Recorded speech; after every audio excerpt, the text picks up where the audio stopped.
It's summertime sadness.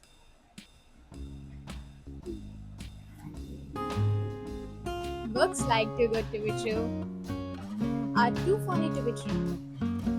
It's okay to do something and regret it, than to regret not knowing what it would have felt like.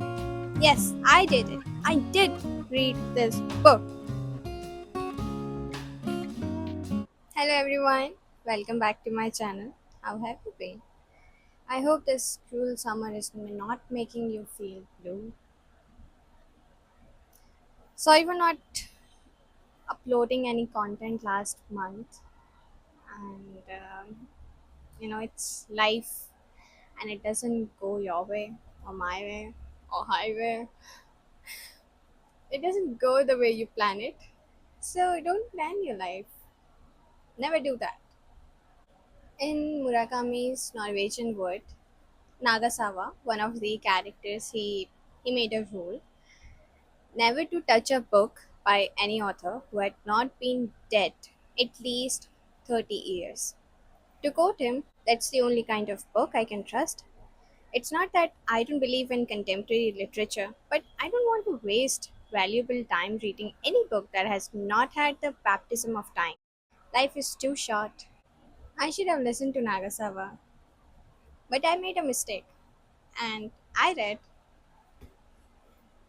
Too Good to Be True.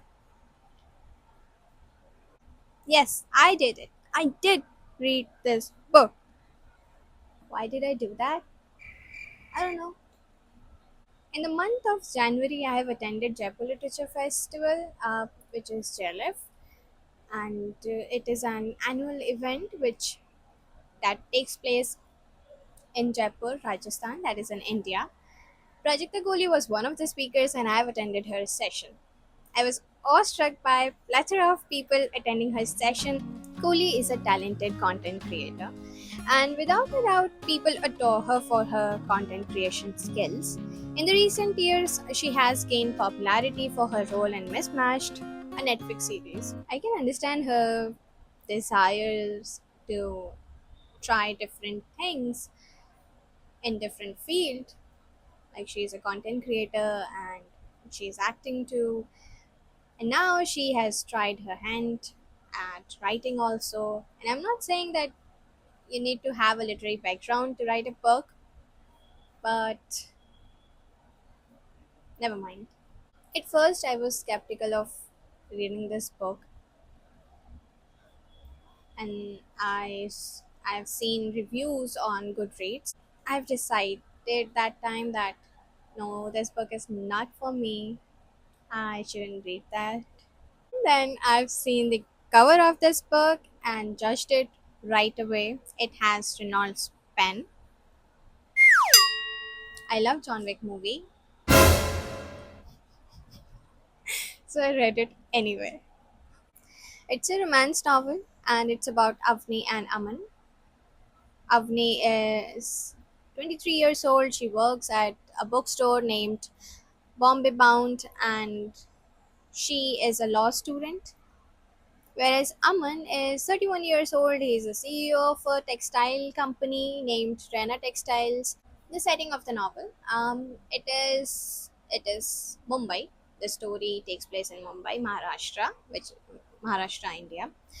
And Aman is from Mussoorie, Uttarakhand. So in the beginning, everything was going smoothly. I loved the way Indianness was maintained in the narrative. There were Marathi words, Marathi phrases, even dialogues um, of certain characters. And the setting, the way setting was described was so vivid and realistic. Like I've never been to Mumbai, but after reading the description about its weather, its surroundings, about the roads, everything, it was so vivid, and that was admirable. The plot takes place in 2023 or 24. It has this journal like entry that you will be provided with. I'll show you. You will be provided with the date and name of the character. The narrative technique employed in this novel is first person narration. And the thing is that it's not about Avni only, because not only she is narrating this story, even Aman is also narrating the story, and different scenes. They are narrating different scenes. When two person are narrating different scenes, it becomes very difficult for you to feel for the characters, because you really want to but you could not, because they are talking about different things.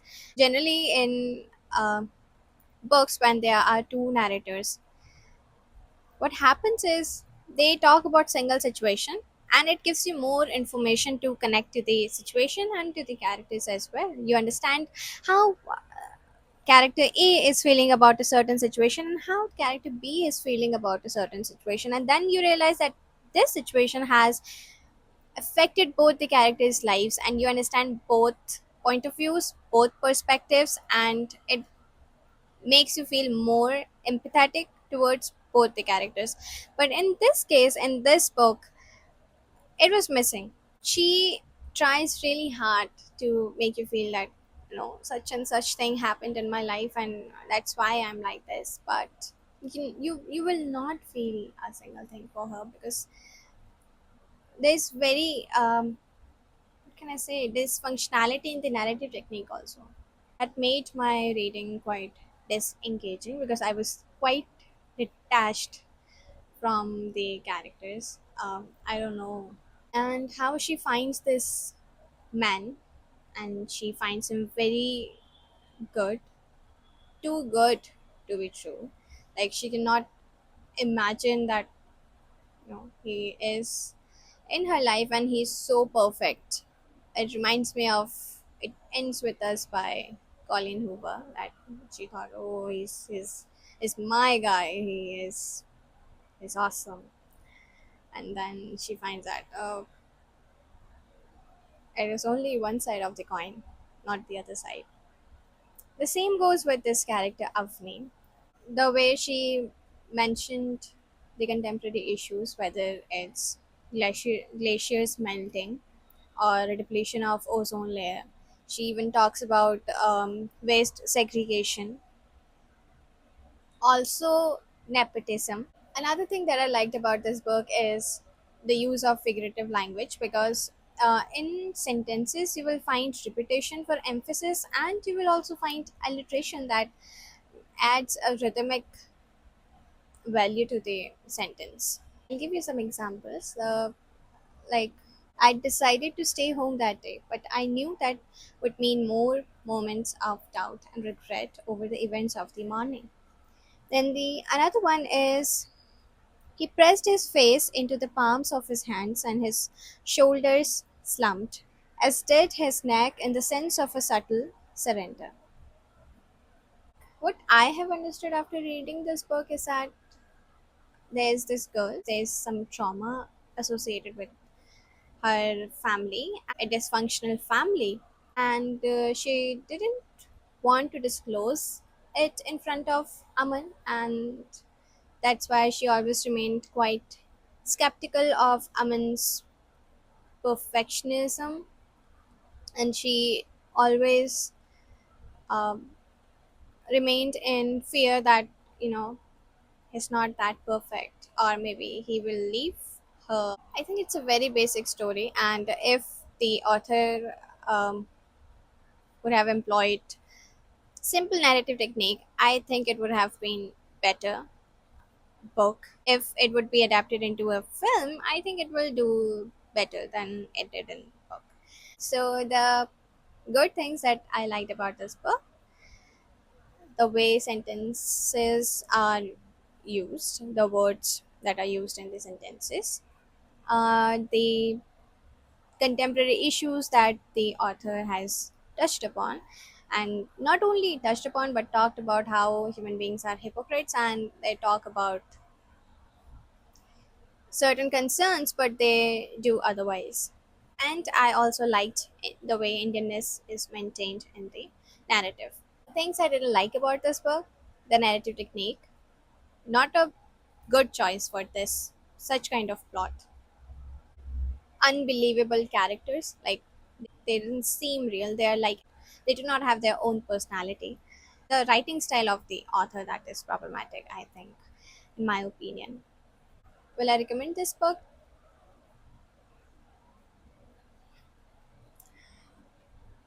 The answer, you know the answer. Don't ask me again, okay? If you know the answer, you shouldn't ask again and again. Okay, so if you are Prajakta Kohli's big fan, give it a try. You can read the book, support your content creator. But if you are an avid reader and you know that life is short, in that case, don't do it. Listen to the elders and don't do it. Listen to your peers and don't do it. And if you're doing it, you are the only one responsible here. So that's all. I think I've said enough. And I'll see you in the next video. Till then, take care. Bye bye.